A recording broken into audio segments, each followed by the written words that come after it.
Good morning everyone, welcome back to my channel. তোমরা সবাই কেমন আছো? আশা করি তোমরা সবাই ভালো আছো, আমিও ভালো আছি।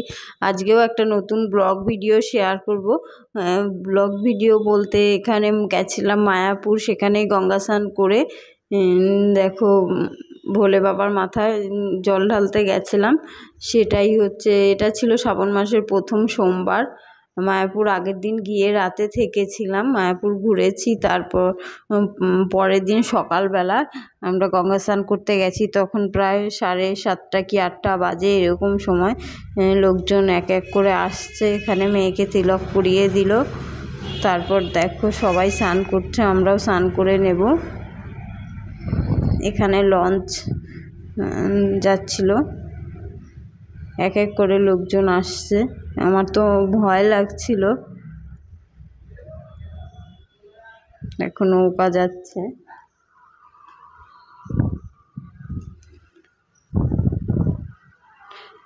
এক সাইডে নদী আর এক সাইডে গঙ্গা, জলঙ্গি নদী। নদী আর গঙ্গা একসাথে মিশে গেছে। ঘাটে দেখো এবার আমরা স্নান করতে নামবো, এক এক করে লোকজন আসছে। এখানে আমি স্নান করে নিচ্ছি। জল ছিল অনেকটা।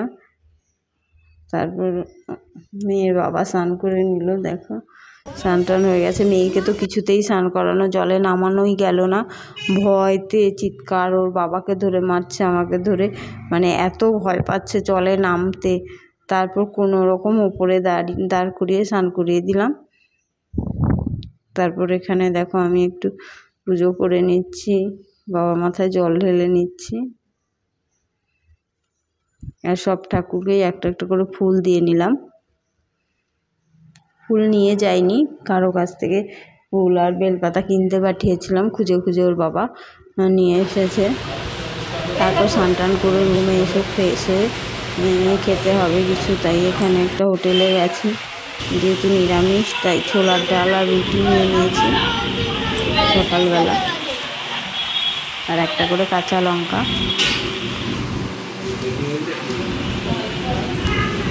এখানে খাওয়া দাওয়া করে নেব।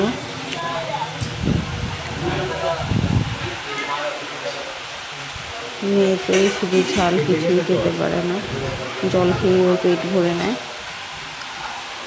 একটা রুটি দেওয়া হয়েছিল, অর্ধেকটা খেয়েছে।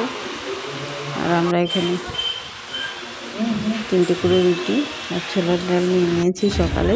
তারপর খাওয়া দাওয়ার পরে এখানে আমরা বেরিয়ে গেছি। মায়াপুর থেকে যাব এবার নবদ্বীপও মন্দির আছে, দেখার জায়গা আছে, সেখানে যাব। এখানে স্টেশন থেকে আমরা রুম নিয়েছিলাম, তার কাছেই ছিল ঘাট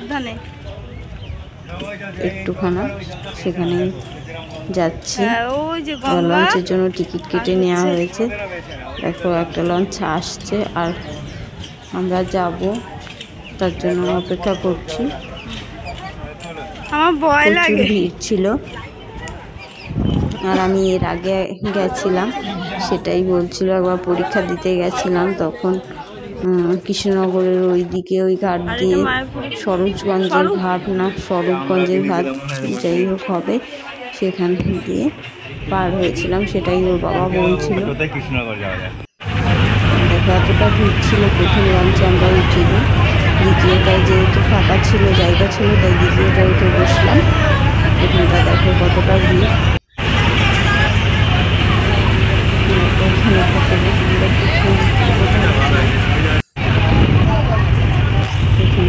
ছেড়ে দিয়েছে, বেশি সময় লাগে না, এই লঞ্চটা যাবে আর মাঝে একটা আসছে, সেটাই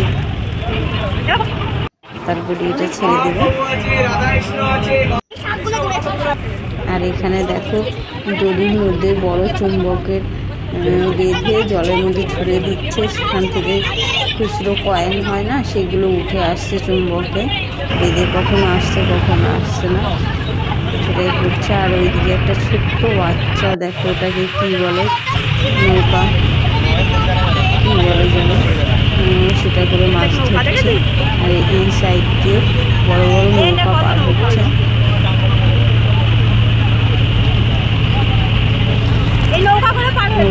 লঞ্চে উঠলে ভয় লাগে না, নৌকায় উঠলে একটু ভয় লাগে বেশি। আর এত কচুরি পানা পড়ছে, এসেই যাচ্ছে এসেই যাচ্ছে।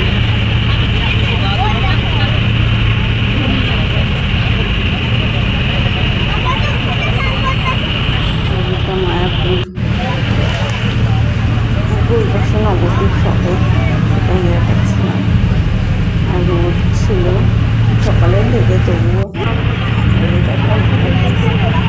ওই সাইডে নবদ্বীপ শহর।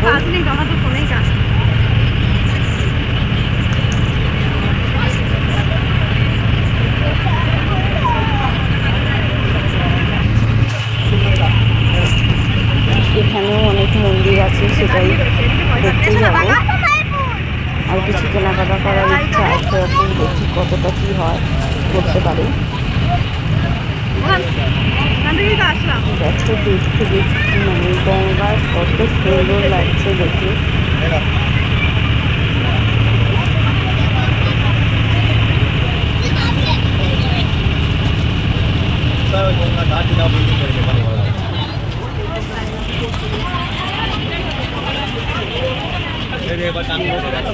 প্রায় পৌঁছে গেছি। দেখো এইবারও ঘাটে লোকজন সব স্নান করছে, পুজো করছে, যেহেতু শ্রাবণ মাসের প্রথম সোমবার, সবাই সব ঘাটেই গিয়ে। এখানে দেখো একজন গোপাল সোনাকে নিয়ে যাচ্ছে, তার বাড়ির গোপাল সোনা।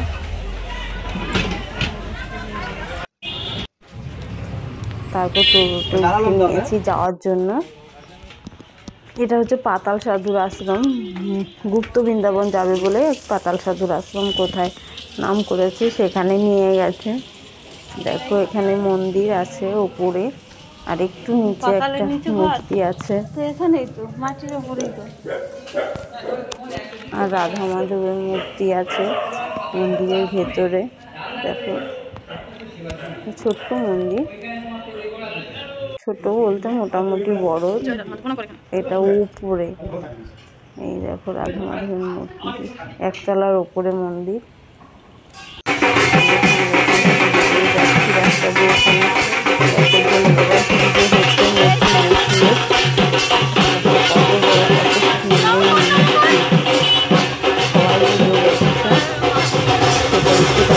করে নিয়েছিলাম। তারপর এখানে যাব 7 ফুট গৌরাঙ্গ মহাপ্রভুর মন্দির। আর এখানে গৌরাঙ্গের জন্মস্থান, সেই মন্দিরে ছিল, কিন্তু অতটা সময় হাতে ছিল না সবগুলো ঘুরে ঘুরে দেখার। যেইটুকু পেরেছি সেটাই দেখেছি। কিছু কেনাকাটা করার ইচ্ছে ছিল, সেটাও কিনতে পারিনি, শুধু একটা দুটো ছোট ছোট জিনিস কিনেছি।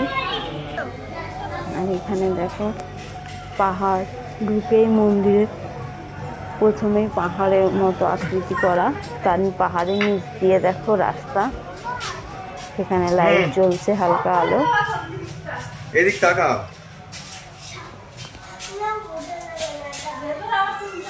এটাই 7 ফুট, এই দেখো 7 ফুট গৌরাঙ্গ।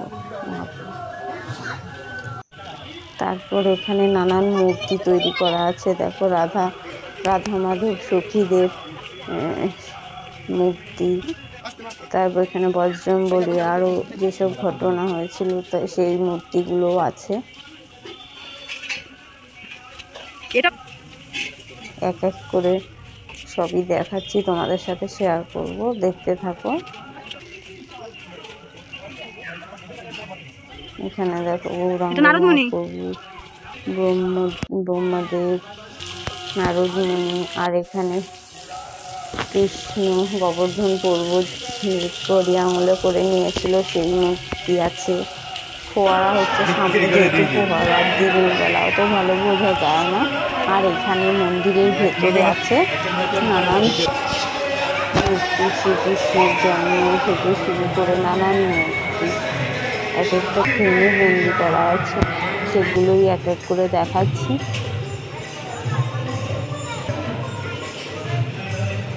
দেখো এখানে রাম সীতা, সেই সব মূর্তি, রাধা মাধব সখীগণ।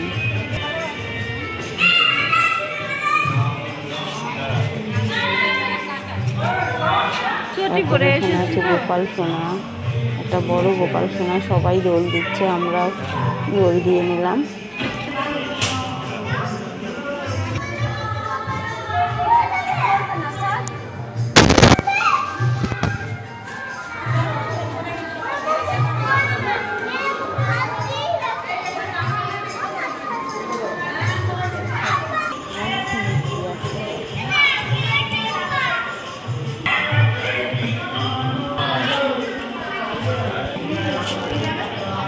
এগুলো পেছনে একটা গল্প আছে, আমি সবটা জানি না।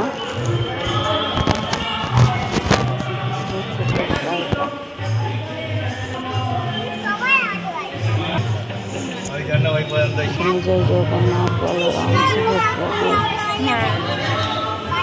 এখানে শ্রীকৃষ্ণ দাদা আছে, এটা ছিল আর এটা জগন্নাথ দেব।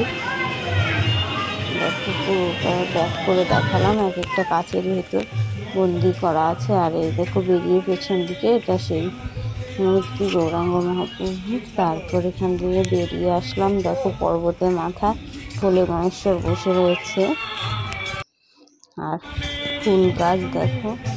আর এখানেও একটা সিনারি আছে, বাইরে সিনারি বলতে মূর্তি। আর এটা পরে চলে গেছি গুপ্ত বৃন্দাবন, ওই মন্দিরটা দেখে এসে এটা আবার আরেকটা নতুন মন্দির।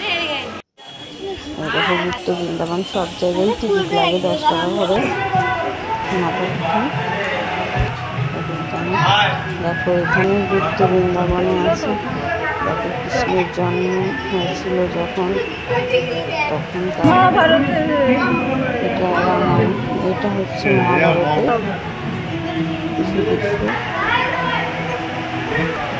কৃষ্ণের বাবার নাম কি? দেখো কৃষ্ণের জন্ম হয়েছিল তখন। আর এটা হচ্ছে মা তারা আর কৃষ্ণ ঠাকুর, একটা লাইট অফ করছে এবং মা তারা দেখাচ্ছে, একটা শ্রীকৃষ্ণ ঠাকুর দেখাচ্ছে।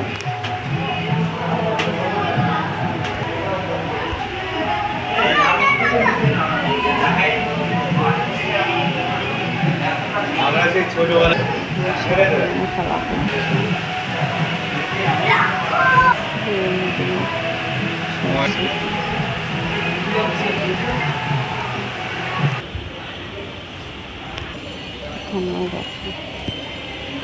রাধা মাধব মন্দিরের ভেতরে বিগ্রহ ওইগুলো।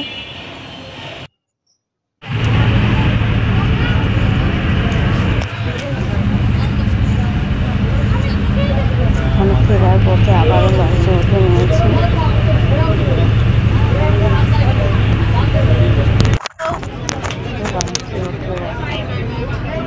ফিরে যাবো মায়াপুর। বসের মতো নয়, সুষনা নাকি যেন বলে, আমরা বড় বড় দেখতে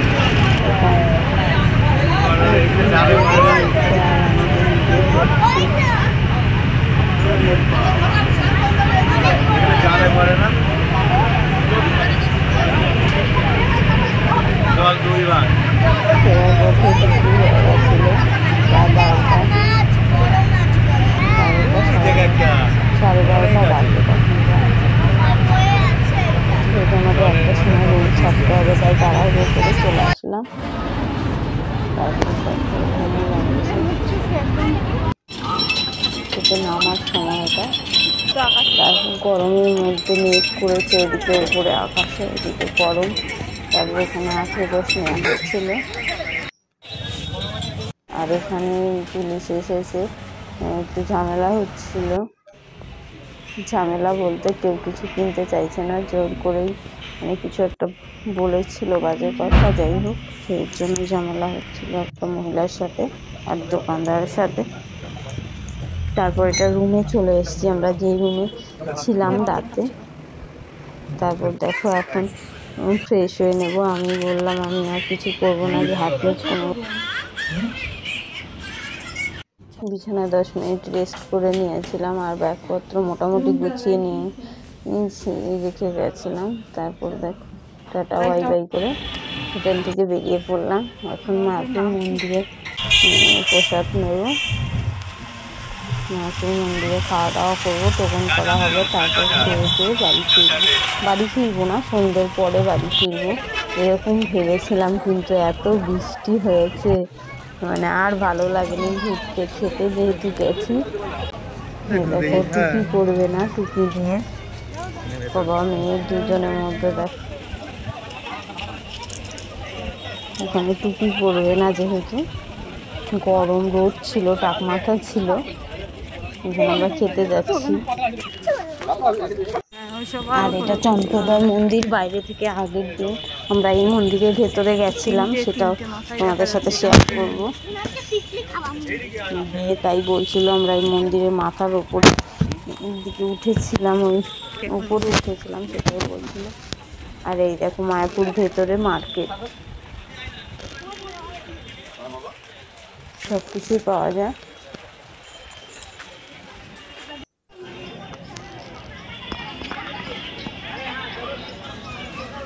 আর নতুন স্কন মন্দিরটা তার পাশেই হচ্ছে। ঢোকা যায়, অনেক বছর আগে থেকে তৈরি হচ্ছে। ওর বাবা বলে আমি ছোট ছিলাম তখন থেকে তৈরি হচ্ছে। এখানে খাওয়া দাওয়া টোকন কেটে নিয়েছি। এখানে হচ্ছে 40 টাকা টোকন। আগের দিন খেয়েছিলাম গদাধর মন্দিরে, সেখানে 80 টাকা করে। আর যেহেতু ওইখানে 2টো পর্যন্ত 12টা 1টা পর্যন্ত টোকন পাওয়া যায়, তারপর আর পাওয়া যাচ্ছিল না। আগের দিন রাতে খাওয়া হয়েছে, দুপুরে খাওয়া হয়েছে। আর এখানে হচ্ছে ফেরার দিন নবদ্বীপ থেকে এসে এই টোকন পাওয়া হয়েছিল, ওখানে খাওয়া দাওয়া করলাম। ফার্স্ট প্রথমে গিয়েছি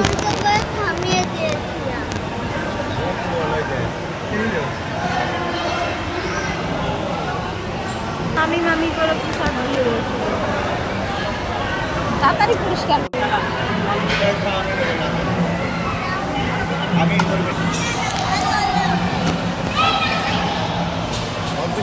ডাল